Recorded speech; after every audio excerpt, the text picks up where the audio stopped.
Good day everyone, my name is Timothy Durujay, and in this video I will be discussing three main factors contributing to the abolition of slavery.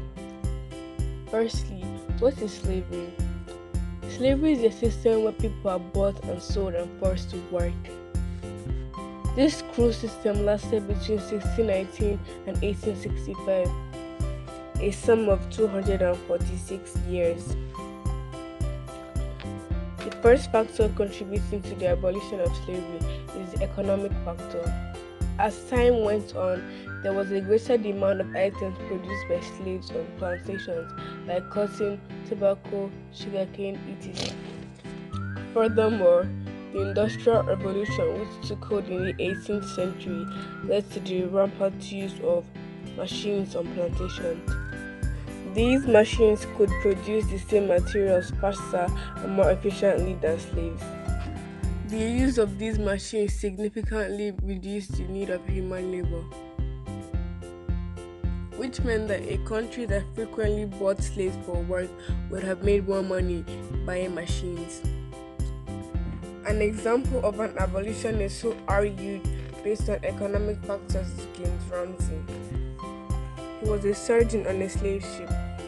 The time he spent aboard slave vessels convinced him to take up the cause of abolition.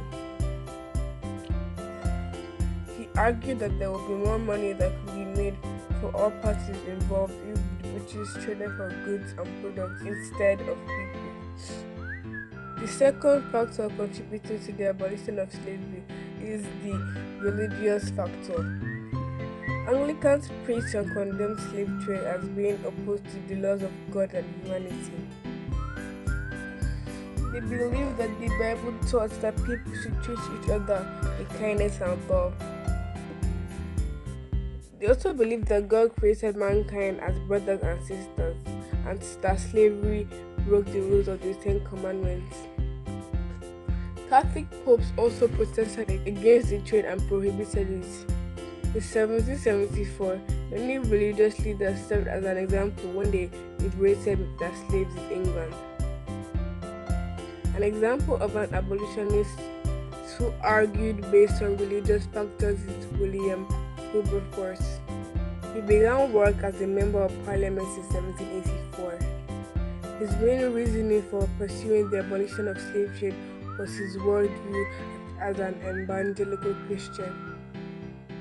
He saw the plight of enslaved Africans as being an insult to God's creation. Also, the fact that the slave trade gave rise to a whole host of immoralities that were deemed disgraceful by evangelical standards. The third and final factor that contributed to the abolition of slave trade was the humanitarian factor. Slaves were denied their freedom and their human rights. Many British sailors died on the triangular trade. The slave trade brutalized all who took part in it. The demand for freedom for enslaved people had become almost universal. It was now driven forward, not only by a formal abolition campaign, but by a coalition of nonconformists. An example of an abolitionist who argued based on humanitarian factors is Olaudah Equiano. He was a former slave who bought his freedom. He fought to end the trade that ripped him away from his family and life in Africa. He gained prominence through his autobiography titled The Interesting Life of Olaudah Equiano, which helped others understand the value in African culture and life. He wrote to the London Times to dismiss the idea that Africans were cannibals and to show that Africa was not as savage a place as many people let on. He was able to relate the story of enslaved Africans to the people of the British Empire in a way that no one else could. This act brought huge awareness to this abolition campaign.